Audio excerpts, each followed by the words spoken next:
Hey everybody, this is Toby with Global Integrity Finance, and today we're here with Mike and John Tedesco with Appraisal Nation. We're going to talk with them about what Appraisal Nation is, kind of go through the growth of Appraisal Nation and how they work with us day in and day out to ensure that the appraisals that we get for your projects are valid appraisals. They're not just numbers that somebody put on a report and sent it and got paid. It's numbers that have been vetted out. They make sure that every appraiser they use has been vetted and that each appraisal that comes in from that appraiser is vetted. So there's a lot of checks and balances go in. We want to share this information with you so that you understand that when we look at these appraisals as a lender, that we've got somebody else kind of vetting them out for us, and we entrust through those checks and balances that your value of your property is accurate, and this helps us to ensure your success and profitability. So I want to welcome Mike Tedesco and John Tedesco. How you guys doing? Great. Thank you for hosting us here in the beautiful state of Texas. All right. Well, appreciate you coming in. So I'm going to start with you, Mike. Since you are the founder of Appraisal Nation, tell me how you got started with Appraisal Nation. Sure. So originally I had the concept in early 2000, and I had the opportunity in 2007 to build a nationwide platform that was specifically designed for small to mid-sized lenders. Okay. I had a partner who is an appraiser, another partner who's a 30-year veteran of the AMC space, and then of course I was a lender. Mm-hmm. The three of us combined, we walked up into my attic one day and we started Appraisal Nation. How hot was that? So obviously you had an attic you can walk up in and kind of put some furniture in. It wasn't like most attics where it's all Christmas presents. No, it was a nice finished attic. Yeah. So good. we actually built it for that. We used our own capital. We've never invested in other people in terms of that. And the model was to be a relationship-based business. And that's what we did. We went door to door, building relationships for many years. And then the service levels picked up. We focused specifically on private lending. Mm-hmm. And over the years, we've developed from starting with 2 clients and 3 guys in an attic to 125 employees and still growing. And this month we'll do 12,000 appraisals. 12,000 appraisals 12,000 in a month. appraisals a So month. close to 150,000 appraisals a year. Yes. And this is a mix of fix and flip, private lending to Fannie Freddie, primary residence. I mean, anything to do with the residential property. Correct. So we have several channels of business. We have our retail channel, which is the primary channel that we started in. Mm-hmm. We have a wholesale channel that focuses on wholesale lending and brokers. And then we have our private lending channel, which is really developed into our niche and presently sits about 55% of our business. Nice, nice. So when you are looking at taking on an appraisal in a certain area and you're looking at the appraisers, tell us how that process works when you're vetting them out. So we've spent the last near 13 years now with a rating system. Mm-hmm. So every single time that we get an order in an area, we rate them on turn time, quality, and communication. Okay. We then aggregate that score together and do it over and over again. So we can tell you down to the very specific area who the best appraisers are in that specific area. Based upon that rating. Now that's based upon your experience in history. What if there's somebody brand new that you've never worked with? How does that? So they have to have, we also have a criteria. Mm-hmm. They have to have 5 years experience. They have to have a criminal background check with us. They have to meet our extensive criteria to be approved and vetted by us. Is there a different approval for a Fannie Freddie appraiser versus a hard money lending appraiser? So there are different levels of appraisers. Okay. So if someone just starts out, they're a trainee, then and some people may accept that with a licensed person on it. Then there's licensed appraisers, and then there's certified appraisers. Okay. Typically, we only use certified appraisers, but there are specific requirements from certain lenders that say, I only want certified or I will accept licensed. And then for commercial projects, some may say we want an SRA or an MAI designated appraiser. Okay. All right. So I want to back up. So you're up to 125 employees. I assume they're not still in your attic. No, I mean, it's like they are not. They are not? We have a beautiful office space in Cary, North Carolina. Cary, North Carolina. Okay. And in there is a secure facility that we're able to monitor, keep backup, keep track of everything that happens minute by minute. Nice. Congratulations on the growth. Thank you. So let's go over to John. John, I assume your role is marketing. I see you at all the trade shows. So tell me about when you came on and what your roles and responsibilities and duties were. Sure. Still are today. Yeah, so in my context, I work as our Senior Vice President of Development, working closely with obviously my brother and our CEO to coordinate marketing and sales, strategic partnerships.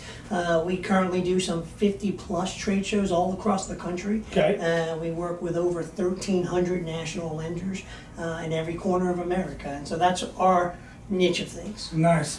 And so when you're looking at bringing on a company, say like Global Integrity Finance, what are you looking for in that company?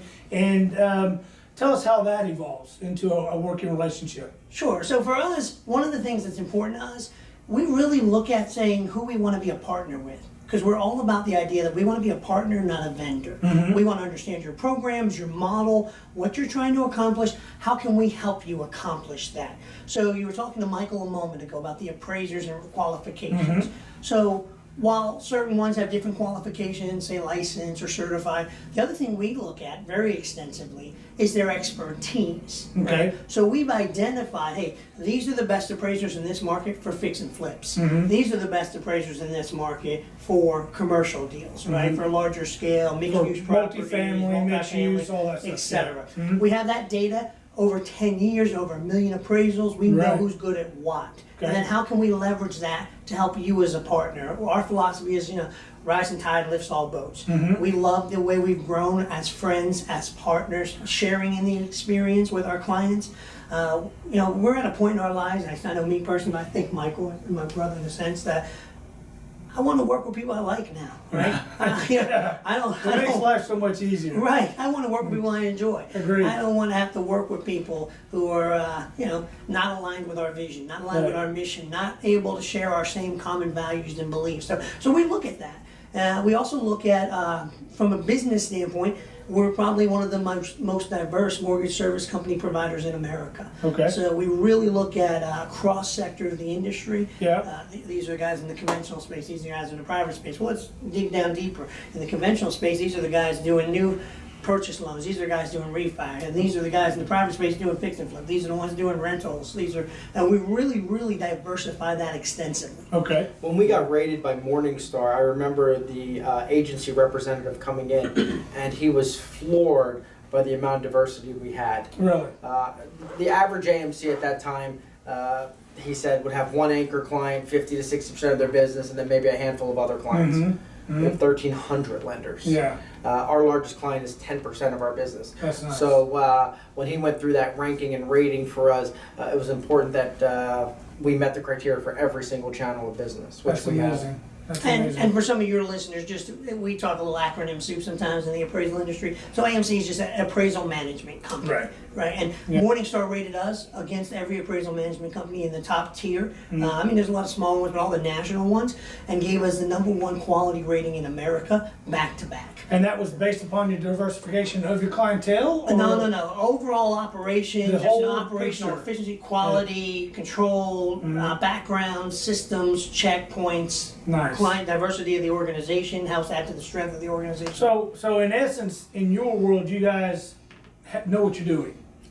I mean, in a nutshell. Over 1 million appraisals a year for over 10 years in every single corner of America. You'll probably find no one with more experience and expertise, particularly in the private lending space. That's amazing.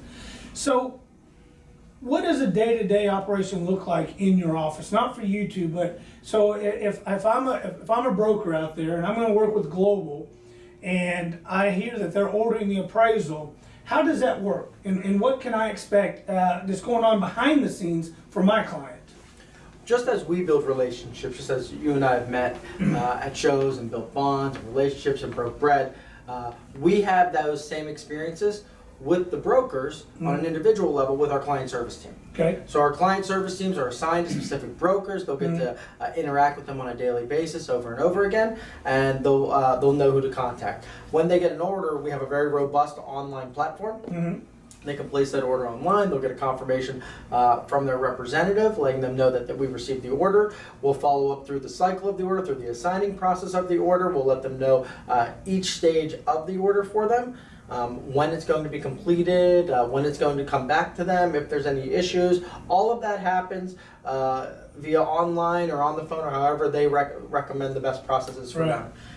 And they're always followed up with the same team member, keeping them up to date. Okay, that's amazing. Go ahead. To that point, a little further, while we, Michael, myself, and some of our sales guys will have relationships with folks like you and lenders, and our processing team he's talking about has relationships with the brokers, and they're dealing with them. We also have those same kind of relationships with 26,000 appraisers in all 3,100 counties in America. So a lot of companies that do our business model, they use technology nowadays, which is great. We have the most sophisticated technology as well as everybody else, and platforms and algorithms that check everything. But they limit themselves to the technology, right? So they do things like what's called auto assign. You just hit a button and it just randomly Picks up the next appraiser in a queue and sends it to whether he's qualified for that area or not. He's the next one in line. We don't do that, right? So Michael told you a little earlier about our rating system. But the other thing we do is we pick up a phone. We say, hi, hey Bob, how's Sally and the kids? Great, good to hear from you. How's your workload looking this week? Can you actually handle another file this week? Or are you going to tell me it's going to be done in 5-6 days and it's going to be 2 weeks because you're going on vacation next week, right? We check those type of things. And we build those relationships.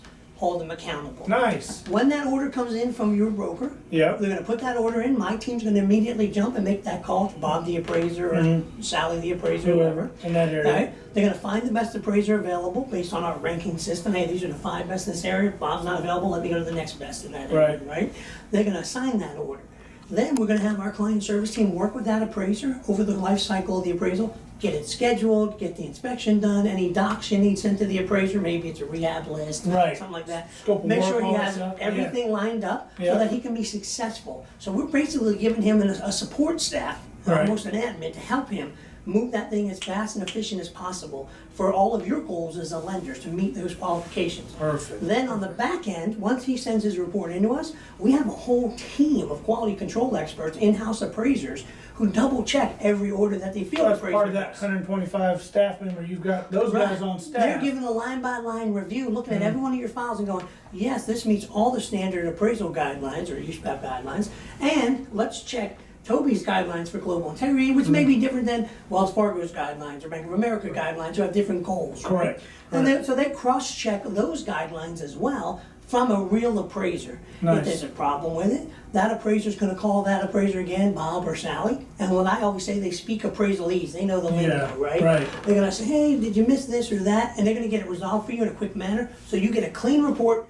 that's not only done by an expert in the field, managed by the relationship professionals across America, and then cross-checked by an expert in-house. Outstanding, outstanding. When a client brings us an appraisal that's already done for somebody else, and we want to have it reviewed by your team before, instead of ordering another one.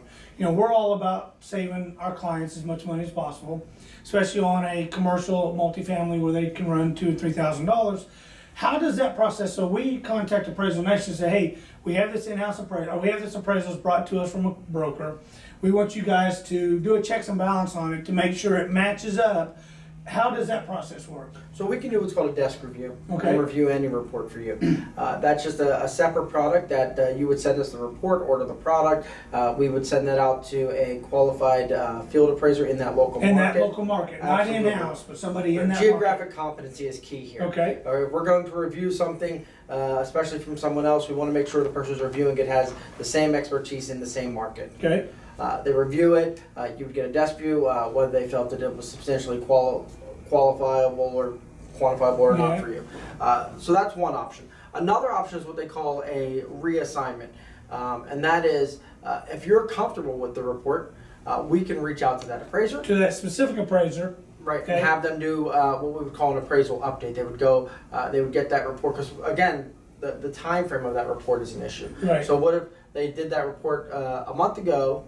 Not a problem. They go by, they just run by the house, make sure it's still standing. They do a quick update to make sure the comps are the same, and they shoot it back. But what if they did it 6 months or 7 or 8? Well, maybe the market's changed a little. Absolutely, and today we know that it does. Right. So it just depends on several different issues like that. So time frame's a big one. And so in some cases, that's going to also be dependent upon investors that you may be working with, right? So your investor will have requirements, and they won't allow for the reassignment or putting Right. them in someone else's name. Some of them won't allow us to take an appraisal we didn't manage from the beginning. Correct. Because they trust us as the Right. nation's leader as a third-party asset valuation. Well, we don't know if that guy who's your borrower, and certainly we hope not for Influence it, borrowers, right. who may have picked his buddy Bob the appraiser down Right. the street, right? Right. So they want to make That's always sure been our concern. we do the start to finish of the process. We picked it, maybe a few months later something happens, we have to send a lender name change to a different client. But as long as we did the original one, we can do that. Correct. But when you have it, then it's a little bit different. It's It's a little like different. it's like if I had you as a contractor on a job and you get halfway through and you decide you don't want to do it anymore, you walk off the job and I bring in Mike here and say, Mike, I need you to finish this job. Well, Mike's going to be reluctant to do that because anything you did wrong, he's going to be held responsible Correct.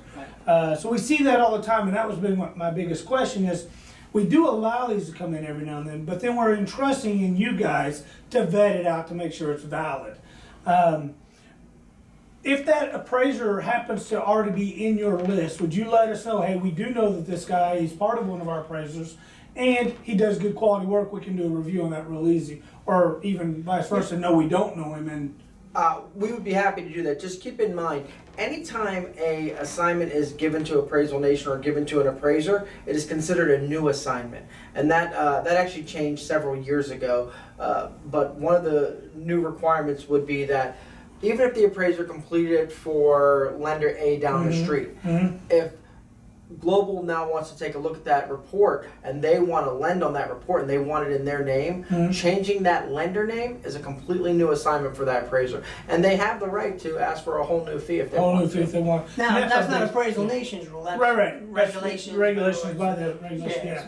And I get that, and I know that, because I look at it and I say, okay, so if Mike had done an appraisal for me, and John brings it to me as a broker, and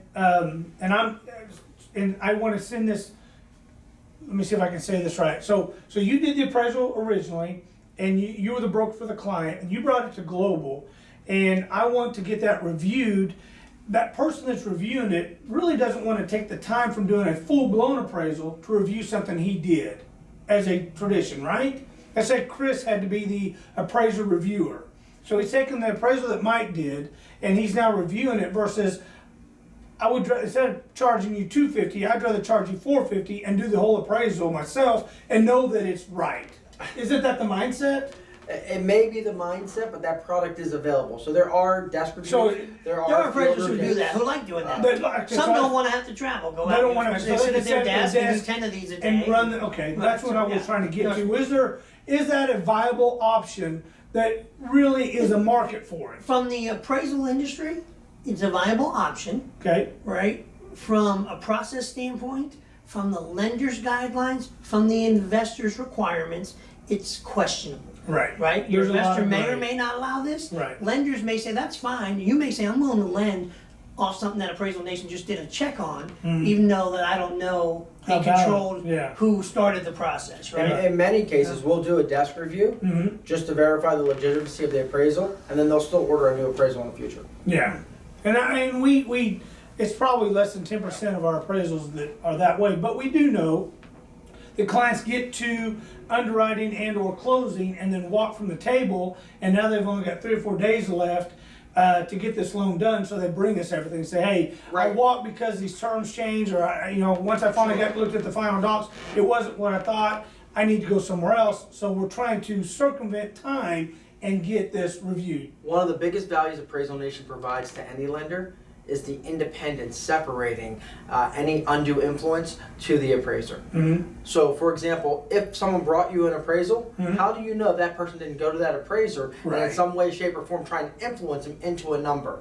So now that report may look slightly inflated, and to the eye it may appear normal, but it could possibly be even just slightly inflated. And that's where we're coming to you for And that. that's what Appraisal Yeah, Nation that's does. what- right, We're able to exactly. give you that level of independence, and we guarantee that you are not going to have any undue influence, and that value is that value. Because the last thing that you need as a private lender is someone saying that your asset is worth more than it is. Correct, and that's what we, as Global Integrity Finance, is banking heavy on you guys to be those eyes and ears of that level of expertise. Yeah, we got this in, I need a desk review, and what I want to make sure is that if it comes in, if it is inflated, because there was a buddy system in place or heavily influenced, that we catch that.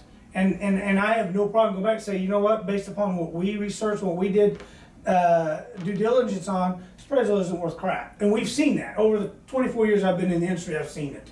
And I just want to make sure that that's how you guys see it also. Yeah.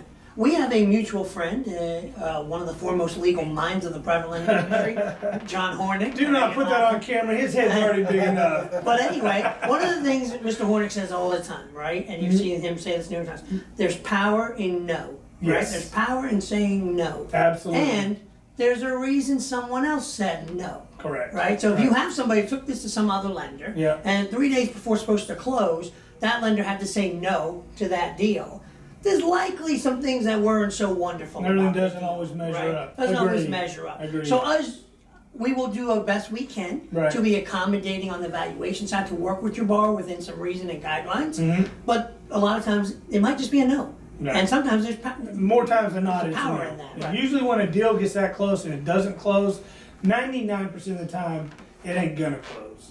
So I agree with you, but we have brokers who have that argument all the time. Well, you know, the rates and terms changed. Can you send us the original term sheet? Well, they doesn't have it. When we can't get enough answers, then we know that there's something not straight.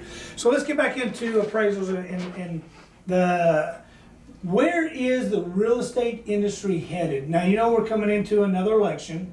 Back for 2.5 years ago, there was all this nervousness about the election, potential Trump winning the election, what was going to happen to the economy, what was going to happen to real estate, and I don't know if you guys caught this, but I think, I don't quote me on this, but I think it was Bernie Sanders had said that in one of the Democratic debates that he was going to impose, if elected, a 25% tax on fix and flip properties. He So- just said that in a speech last Was it a week. speech? In North Carolina, Yeah. at UNC, he Yeah. gave a speech. and So referenced we'll table that, but let's talk about where we going in the real estate industry from your guys' perspective. I mean, you guys are seeing property values nationwide by the hundreds and thousands. So the market's cyclical. I think we all know that there are ebbs and flows and that the economy goes up and down. I could steal a line from most January presidential addresses and say the state of our union is strong, and I believe that. Yeah. My personal belief is that it will carry over for several more years. I see no slowing down Of the economy. of the economy, which is a direct reflection of housing, Okay. and housing will continue to grow. Okay. Especially in the mid-urban markets. That is the strongest areas of growth. Your Austins and your Raleighs and Nashville, your Denver. Nashvilles, your Denvers, your Tampas. These markets are doing phenomenal. Okay. They are great markets that are continuing to grow. What's spurring that on? I think- Jobs? Well, definitely jobs, but there's a lot of migration to those areas. Okay. People are seeing the value. People are leaving, say, the New Yorks and the Chicagos and San Francisco, San Franciscos, right? They're having right? trouble with housing. What's happening Costs in expensive. California? The housing right now, they have priced so many of the middle income families out of Out of the housing, house. right? That's traditional California. But they know that if they come to Texas or if they Yeah. come to Florida or if they Yeah. come to North Carolina, they can find a great value on a house and a great job and raise a very happy Have a family. better quality of life. Yes, absolutely. I think to your question though, there's a couple other things. So you're looking at a big picture here of the real estate market today Okay. and what's going on. Certainly key markets will experience growth, certainly the overall economy, if we're fortunate to continue in a positive direction with someone who in leadership supports some of those goals as opposed to someone who you reference may, May tax things go or do against things it, yeah. that way, right? Certainly those are all factors. But there's also, the national trend of what's happening with the population, right? So you have the baby boomers aging out, you have the millennials coming into home ownership for the first time. You have all these things that are happening on a major macro scale with the housing market in America.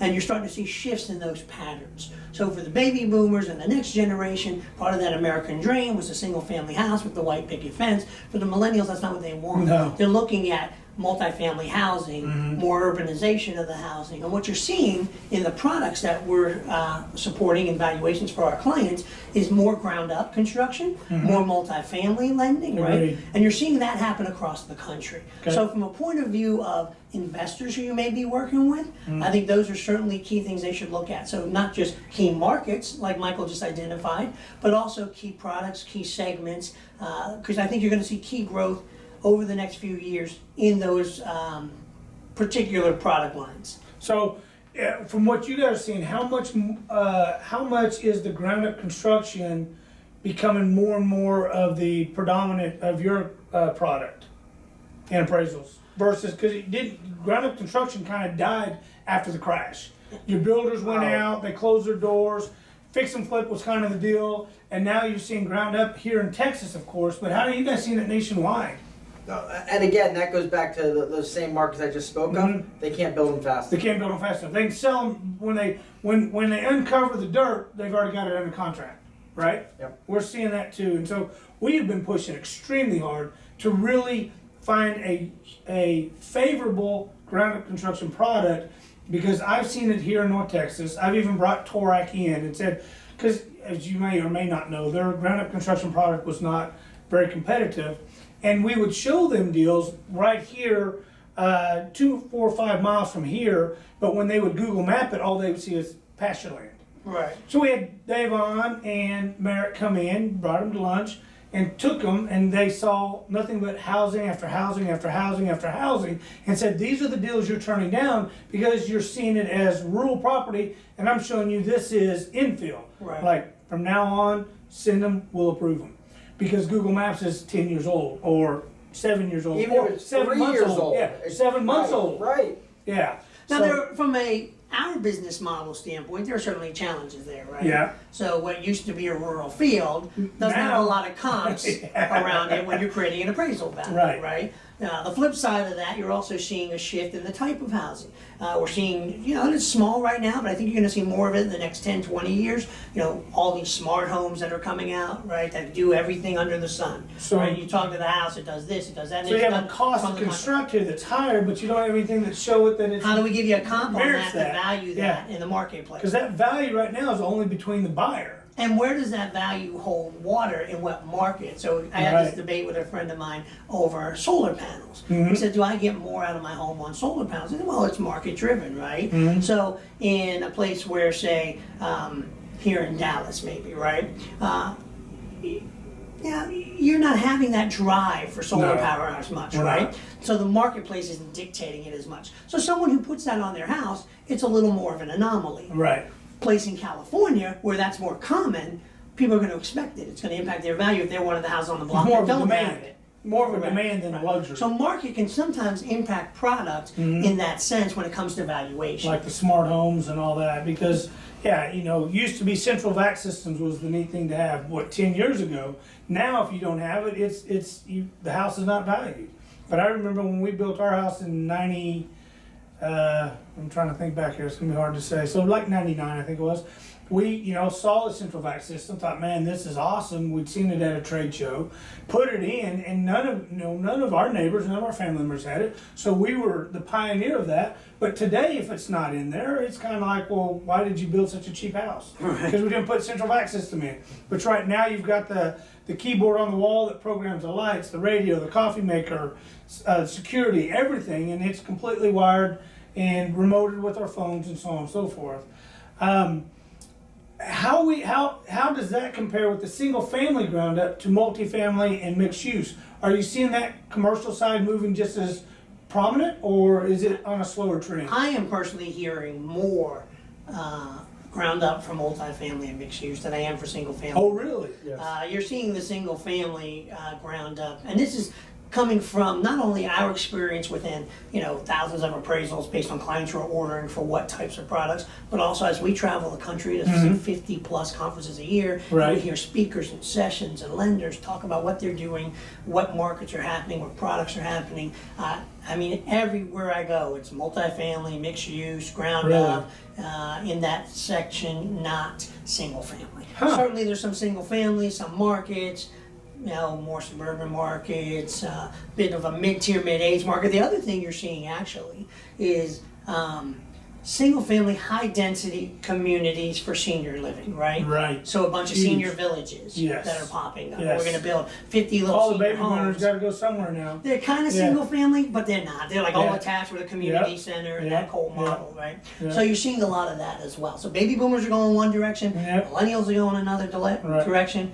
If you're fortunate to be like me, in the middle, you're okay in your single-family house with a yard, and cutting some You're grass. stabilized, right? You're stabilized. You're stabilized. Well, great.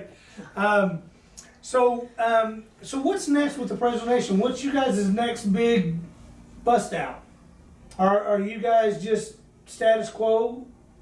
I definitely wouldn't say we're status quo. We have a lot of growth and a lot of plans. Great. Not only would you not say that, most of America would not say that. In Yeah. fact, we were very proud just a few weeks back to get awarded by the Inc. 5000 again as one of Nice. America's fastest growing businesses in the nation of any business. That's awesome. So not the mortgage industry. Well, you any had that businesses. award, and then you had the other one. What was that again? We were Service Provider of the Year Service for Provider of the Pitbull. Year. Yeah, Nice. absolutely. That was a great award, a great Yeah. surprise. Really appreciative of the Pitbull organization for that. Nice. So And nominated for AAPL Person of the AAPL, Year. yeah, Person of the Year. So there's a lot of great things that we have going on now. Yeah. But we're positioning ourselves for the future. We Okay. still see this growth riding, and we're looking at different channels of business always. Okay. We focused on retail originally. We moved into wholesale, and private lending right now is an absolute boom. And as you know, we work with well over 65% of all institutionalized private lending. Right. And we want to take that number to 100%. We believe that we have the best product out there for private lending, and we want to be able to help everyone with it. Some 10 years ago, private lending may have represented 5-6% of the overall Of the lending market. in America, Yeah, right? yeah. Now it's 9 to 10%, right? It's getting bigger and bigger. I think it's higher than that. I do. Maybe so. Yeah, I think you're closer to double digits easily Yeah. with the private lending, and everybody. Here's what I'm seeing. You guys can validate. We're seeing that and not to say Wells Fargo, but the Wells Fargo's, the Countrywise, the Bank of America's, those They're coming big, into the space. they're getting into this Yeah, space. and you could say Wells Fargo, Yeah. you could say them. In fact, Yeah. a couple of years ago, you may recall, Goldman Sachs bought Genesis Yes. Capital, right? Yeah. They're starting, those conventional lenders see what's Yeah. happening in this space, and now they want, and they're a piece of knocking that their pie. door down. They want a Yes. piece of that. And we're seeing that with our competition. Now that they're starting to see it, well, we entered this space 2012, over 7 years Most ago. appraisal companies were only Right? doing Now we're retail seeing banking. these miscellaneous flyers come out from all sorts of AMCs you may have never heard of, saying, "Hey, we're the best in private lending." You've never heard of them, and now they're the best in private Yeah. lending. Yeah. Anyone trying to Yeah. to capture We hear the that. space? Yeah, we hear that all the time. So trade shows. Tell me about. You guys said you do over 50 trade shows a year. What? Tell me about that. And has that been a value? Has it been a hindrance? Is it like a billboard where you just Sure. your name's out there? Tell me about that. Now, see, for us, it's a whole different process, Okay. right? So everybody attacks their business development strategies differently, their growth planning, marketing plannings differently. Michael made a commitment a long time ago that we were going to be a relationship business. Nice. We were going to shake hands. We were going to press the flesh. And the trade shows have sort of served as an anchor to those opportunities to shake hands, meet people, but then as a starting off point to continue those relationships with our clients as we've gone from 2 to 1,300.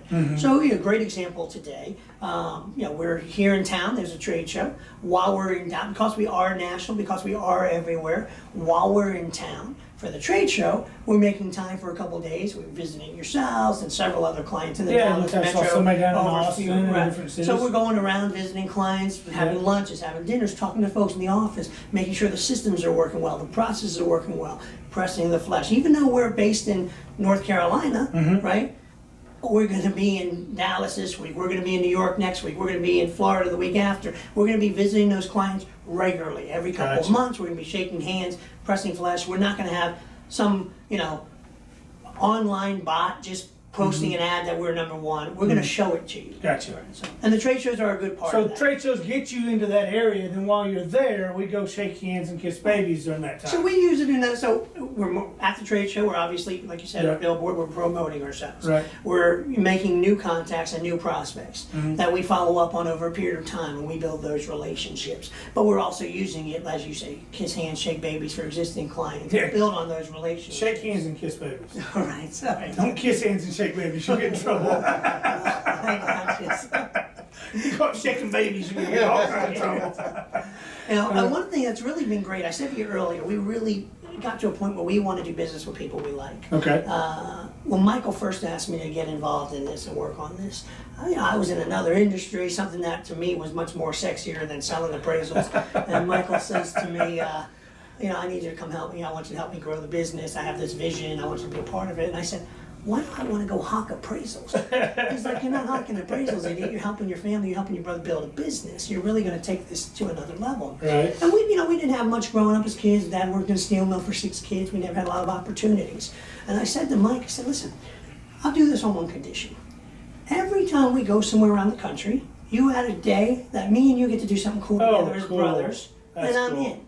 Since then, we've been to some 25 baseball stadiums, 25 Yeah. football stadiums, chased alligators on a fan boat in the Everglades, been to Special Hill, Seattle, Alcatraz, all hanging out with my brother. You That's see it all the He time. has We're me going doing the somewhere else. presidential libraries right Now we're doing the presidential. We're always doing the circuit You of know tours. what? But to That's that history. point, Yeah. with the conferences, and with the fact that we built these relationships really on friendship Yeah. over such a long period of time. Yeah. We're not a fly-by-night group who came to 1 or 2 conferences that you don't see again. You've been seeing us for 10 years at every show in every city in America. Yeah. And to that point, those relationships are our friends. So now they're sharing in on that with us. We had a client of ours, that guy's on the Everglade boats chasing alligators. We had Nice. clients of ours who go to ball games, clients of ours who go and do things. I took another client of ours one time, we had a conference in Vegas. I said, let's drive out into the desert 2 hours and find this abandoned ghost town, because I read about it. It Really? sounded cool, Yeah, right? you did.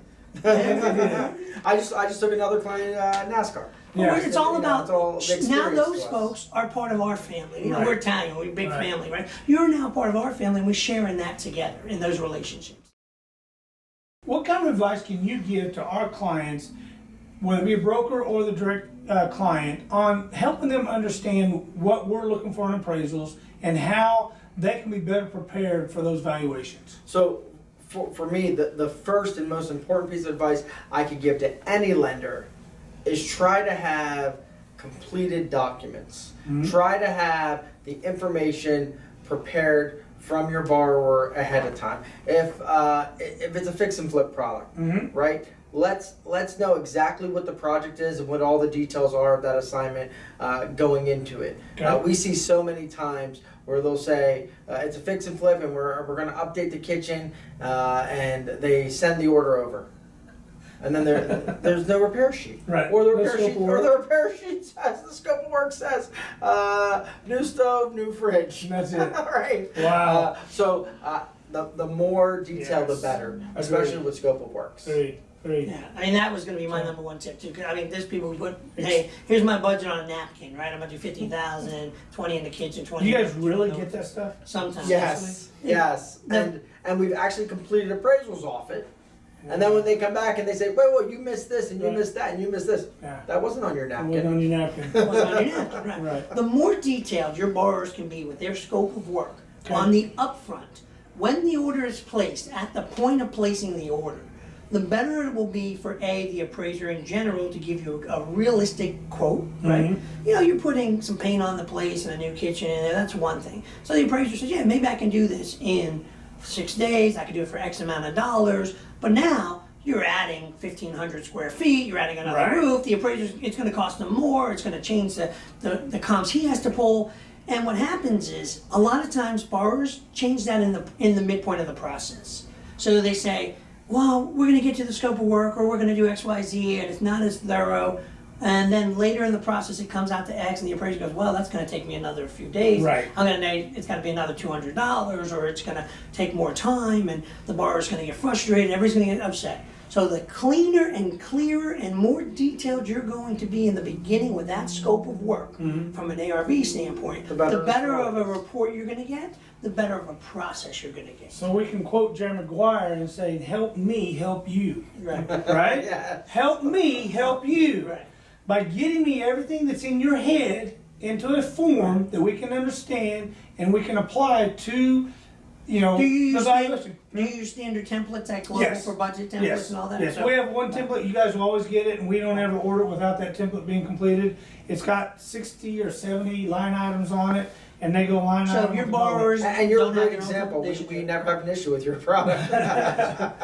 So, and you know, it is that deal that we want our clients to know that you may know the whole picture in your head, but trust me, you don't want us in your head, and we don't want to get in your head. So put it on paper, lay it all out, so that we can turn it into our appraisal firm, and they can do a true valuation on that project without any variables or hypotheticals or what ifs. That's been the biggest struggle, wouldn't you agree, from what you're seeing from everybody around? Certainly in that Yeah. sense. Well, I want to thank you both for coming and taking time and being a part of Global Integrity Finance. We do appreciate you guys as one of our partners. We use you exclusively. You have basically taken over another company that we were using that's here in Dallas. But we love the relationship. We love what you're doing. We see this guy everywhere, so I have no choice. But I've enjoyed it. I love the partnership. I love the opportunity, and I believe that you guys do have our backs 99% of the time, if not a true 100% of the time, on every evaluation. Well, we So thank appreciate you. it. We're glad to be here All with right. you again, my friend. All right. Thank you. Thank you guys for watching. Again, if you need anything or have any questions, reach out to Global Integrity Finance at 214-548-5190 or go to our website, globalintegrityfinance.com. Talk to you soon.